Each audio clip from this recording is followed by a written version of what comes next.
বনি ইসরায়েলের সময় এক ছোট্ট গ্রামে বারসিসা নামে অত্যন্ত ধার্মিক এক ব্যক্তি ছিল। তাকে সন্ন্যাসী বলা যেতে পারে। সে আল্লাহর একত্ববাদে বিশ্বাস করত এবং বিশ্বাস করত যে ঈসা আলাইহিসসালাম আল্লাহর একজন রাসূল। এক গ্রামে ছিল বারসিসা, অত্যন্ত ধার্মিক এক ব্যক্তি। মানুষ তাকে বিশ্বাস করত, সম্মান করত। 3 ভাই জেহাদে যাওয়ার আগে তাদের বোনকে তার জিম্মায় রেখে গেল। প্রথমে বারসিসা রাজি হয়নি, কিন্তু শয়তান ফিসফিস করে বলল, ভালো কাজই তো করছো, তাকে সাহায্য করো।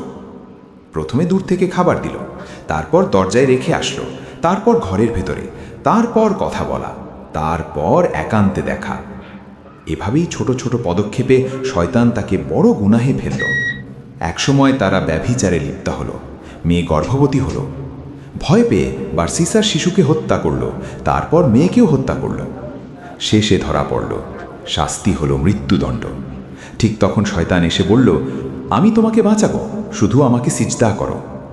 বারসিসা বাঁচার আশায় সিজদা করল, আর শয়তান বলল, আমি তোমার থেকে মুক্ত, আমি আল্লাহকে ভয় করি। কোরআনে আল্লাহ বলেন, শয়তানের দৃষ্টান্ত সেই ব্যক্তি যে মানুষকে বলে কুফরি করো, তারপর সে কুফরি করলে বলে আমি তোমার থেকে মুক্ত। সূরা হাশুর 59 নম্বর আয়াত। শয়তান এক লাফে ধ্বংস করে না, ধাপে ধাপে টেনে নিয়ে যায়। আল্লাহ আমাদের হেফাজত করুন, আমিন।